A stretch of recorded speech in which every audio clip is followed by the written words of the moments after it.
Dean Keller and Logan Tripp were once inseparable friends, until a deadly mystery tore their lives apart. Now, with 4 bodies found in a locked basement and a dangerous man on the run, the hunt is on to uncover the truth behind the quadruple murder that has shocked an entire town. The discovery that Friday evening shook the entire town to its core. It was a quiet neighborhood, the kind where everyone thought they knew each other. The yellow rental house on Maple Street looked ordinary from the outside. Simple lawn, a few flower pots on the porch, and curtains drawn shut. But inside, the air was thick with something far darker than the summer heat. Neighbors had called the police after noticing a strange, pungent odor coming from the house for several days. When officers arrived, they found the front door unlocked and the house eerily silent. It was the basement that held the grim secret. The police descended the creaky wooden stairs cautiously, their flashlights cutting through the darkness. What they found was chilling. 4 bodies, carefully wrapped in thick plastic sheets, placed side by side on the cold concrete floor. The victims, 2 men and 2 women, had their hands bound tightly, and each bore a fatal gunshot wound to the head. The scene was methodical, almost clinical. There was no sign of a struggle, no blood splattered beyond the bodies themselves. It was as if the killer wanted to send a message. The victims were quickly identified. The first was a young couple, Mark and Lisa Harper, who had moved into town only a few weeks earlier. They were well liked at the local grocery store where Mark worked, and Lisa had been volunteering at the community center. The second pair was equally unexpected. Sarah Mitchell, a waitress at the town's popular diner, and John Reynolds, a retired veteran who lived alone 2 blocks from the crime scene. Their lives seemed unrelated, but the question haunting the police was how they had all ended up together in that basement, dead. The investigation began immediately, with officers combing through the house for any clues. There were no signs of forced entry, suggesting the victims might have let their killer inside willingly or been taken by surprise. Outside, the neighborhood was gripped by fear and confusion. People who had once greeted each other warmly on the street now glanced nervously over their shoulders. Schools increased security, and local businesses stayed open late, their doors locked tight. As news of the murders spread, a name emerged: Dean Keller. He was a shadowy figure in town, a former private contractor with a reputation for volatility and a criminal record that included assault and weapons charges. Dean had ties to 2 of the victims, John Reynolds and Sarah Mitchell. He had been seen arguing with them in the weeks leading up to the murders, and some whispered that Dean had a grudge, but the police had yet to locate him. Detectives discovered that Dean's apartment was abandoned, with personal belongings scattered as if he had left in a hurry. Among his things were survival gear and a stack of strange notebooks filled with cryptic notes and maps marked with red circles. These maps appeared to pinpoint various locations across the state. Dean's van was also missing, increasing concerns that he had fled the area. The community held its breath as the search for Dean Keller began. Was he the killer? Was there more to this story? Each unanswered question deepened the mystery and heightened the suspense. What was clear was that this was no ordinary crime. 4 lives lost, tangled connections, and a dangerous man on the run. The hunt was just beginning. Dean Keller had vanished without a trace, leaving the entire town on edge. After the grisly discovery in the basement, authorities scrambled to find any sign of him. His apartment was empty, no note, no explanation, just the eerie silence of sudden disappearance. Inside, detectives found evidence that hinted at careful planning. Survival gear was neatly packed, and scattered notebooks revealed cryptic scribbles alongside detailed maps. Red circles marked multiple spots, some in the nearby forest, others miles away in small towns no one had connected to the case yet. At a gas station on the outskirts of town, security cameras captured Dean just hours before the bodies were found. He purchased gasoline, duct tape, and some snacks, then disappeared into the shadows. Investigators pieced this together to suggest that Dean might have been preparing to leave for good, possibly to avoid capture. The fact that he brought duct tape raised chilling questions about whether he was involved in restraining the victims. Authorities soon labeled him armed and dangerous, warning the public not to approach if spotted. A nationwide alert was issued, turning Dean into the subject of intense media coverage. The FBI joined the search, using helicopters, drones, and roadblocks. But every lead seemed to dry up. People who had known Dean described him as unpredictable and quick-tempered, but none imagined he could commit such brutality. As days passed, the mystery deepened. The connections between Dean and the victims became increasingly unclear. Though he was linked to two of them, the young couple seemed to have no direct contact with him. Why had they been targeted? What was the motive behind killing four unrelated people in one place? Theories flooded in, but none fit perfectly. Then an unexpected clue surfaced: a discarded phone found near the town's riverbank. Forensic experts extracted data revealing that Dean had been communicating with someone under an alias, a voice distorted and messages encrypted. In those texts, there were references to a list and finishing what was started. It suggested that Dean might not have been acting alone or even by choice. The possibility that he was being manipulated or threatened emerged, complicating the case further. Local law enforcement expanded their search beyond state borders, chasing every hint left behind in the maps found at Dean's apartment. Each red circle was investigated, but they only uncovered dead ends or unrelated crimes. It seemed like a web of false trails designed to mislead the police. Meanwhile, the community's fear grew. Rumors spread that Dean had gone into hiding somewhere in the wilderness, using his military training to survive off the grid. Some claimed to have seen him in distant towns, but none of these sightings could be confirmed.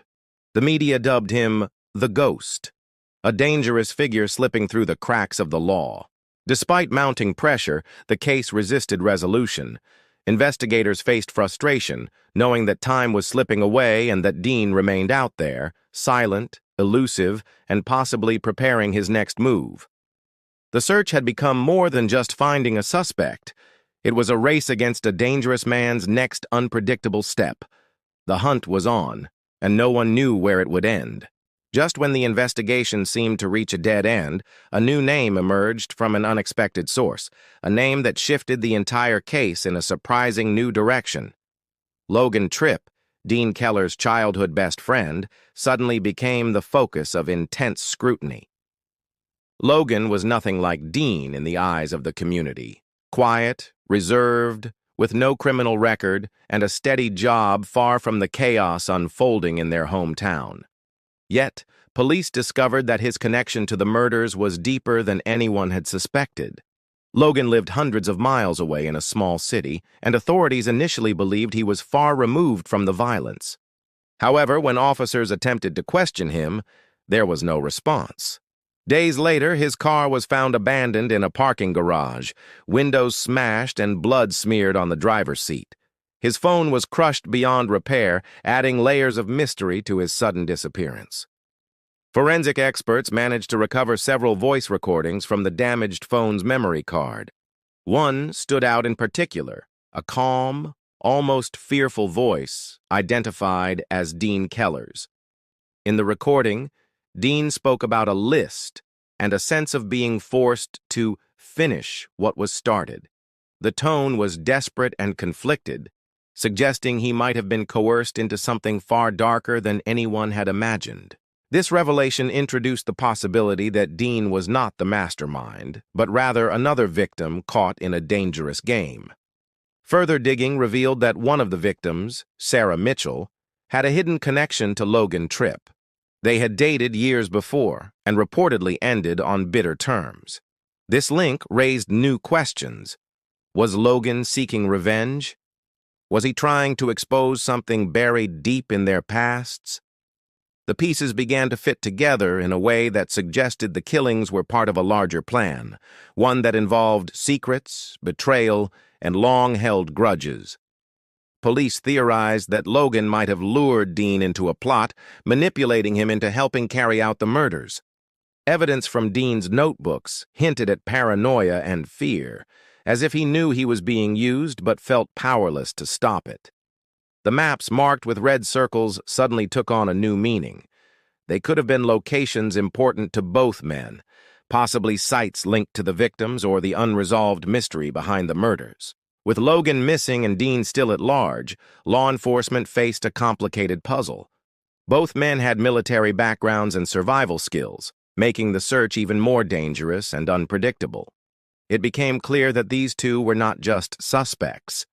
They were deeply intertwined in a web of deceit, each potentially holding pieces of the truth that could explain the brutal killings. The public watched closely as the investigation pivoted to this new angle. The story was no longer just about a manhunt for a single killer, but about uncovering the twisted motives behind the murders. The once simple case had evolved into a dark tale of friendship turned sour, hidden secrets, and a deadly conspiracy that neither Dean nor Logan might fully understand. As the manhunt stretched on, hope flickered that capturing either man would finally bring answers. But the shadowy nature of their relationship and the cryptic evidence left behind meant the truth was still shrouded in mystery. The deeper the investigation went, the more it became clear that nothing about this quadruple murder was as straightforward as it first appeared. Weeks into the search, a breakthrough came from an unexpected source deep in the wilderness of northern Montana. A hiker exploring a remote trail stumbled upon a small, weathered cabin hidden among towering pine trees.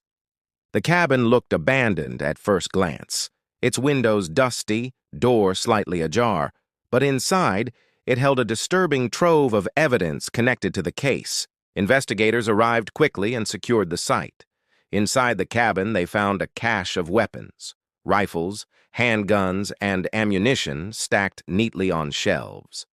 There were maps pinned to the walls, covered with red string connecting photos of the 4 victims. Surveillance-style photos showed the victims in everyday settings, taken without their knowledge. Among these items were airline tickets bearing Logan Tripp's name, dated months before the murders but never used. Forensics revealed fingerprints on several objects matched both Logan and Dean Keller. Blood smears on a hunting knife indicated that Logan had been injured recently. The cabin was clearly more than a hideout. It was a planning ground or perhaps even a prison. But neither man was present, deepening the mystery. The FBI speculated that Logan may have lured Dean into a trap, possibly forcing him to participate in a violent scheme. The neatly organized cabin suggested a mind obsessed with control and preparation. It also raised disturbing questions about whether the cabin had served as a place to imprison someone, Dean, or perhaps one of the victims before their deaths. Investigators also uncovered a journal in the cabin filled with Logan's handwriting. The pages detailed frustrations, fears, and a sense of paranoia. Logan wrote about a mission to expose those responsible for a hidden military crime, a secret that allegedly linked all the victims. According to the journal, Dean had begun to resist participating once he realized the full scope of their plan. Locals remained on edge as news of the cabin spread. The idea that 2 men with military training had set up such an elaborate operation fueled speculation. Some believed they were vigilantes seeking justice. Others saw them as dangerous criminals hiding from the law. The forested isolation made the area difficult to search, and the possibility that Dean and Logan were still nearby kept the fear alive. With 2 suspects so closely connected and vanished into the wilderness, authorities faced an almost impossible task. The cabin's discovery hinted at a larger conspiracy, one that went far beyond a simple murder. It suggested cold calculation and a personal vendetta tangled with secrets long buried. Theories swirled that Logan had orchestrated the entire operation, forcing Dean to assist under threat. Others thought Dean was the mastermind, manipulating Logan to do his bidding. Yet, the lack of clear evidence kept the truth elusive. The investigation turned into a cat-and-mouse chase through forests, small towns, and abandoned properties.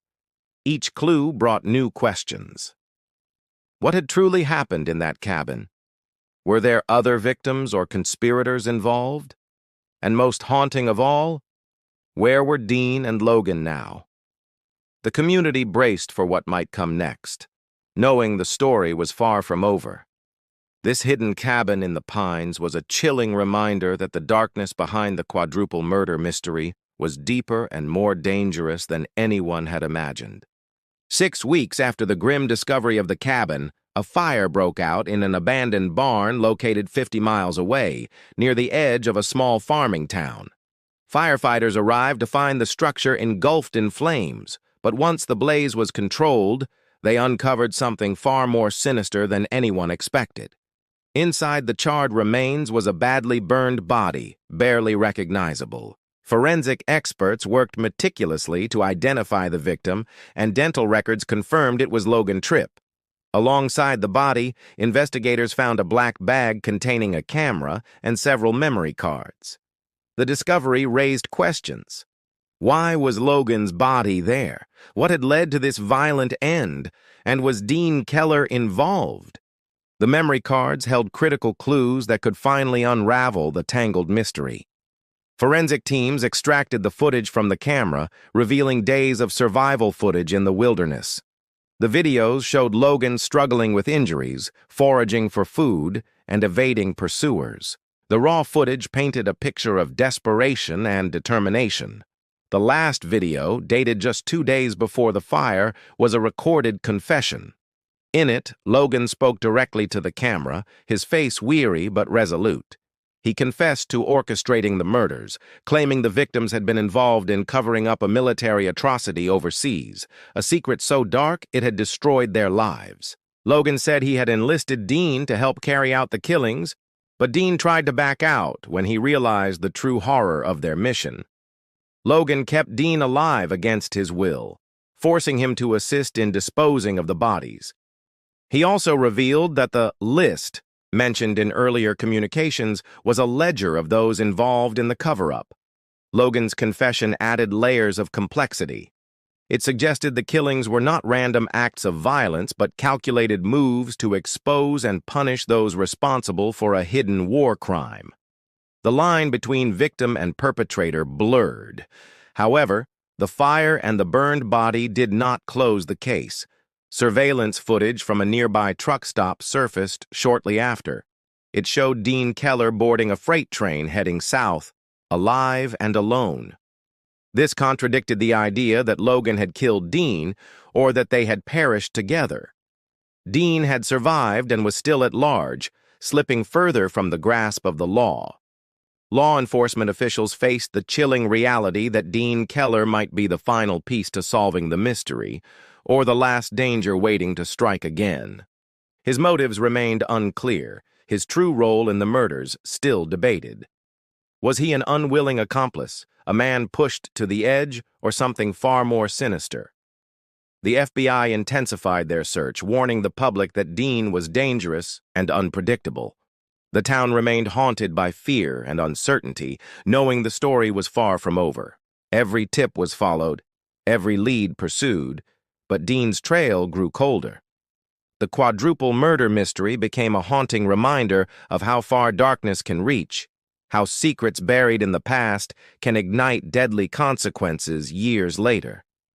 The victims' faces lingered in the community's memory, their stories tangled in a web of betrayal, survival, and elusive truth.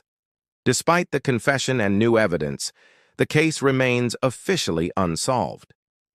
Dean Keller's whereabouts are unknown, and many believe the truth behind the murders will never be fully revealed.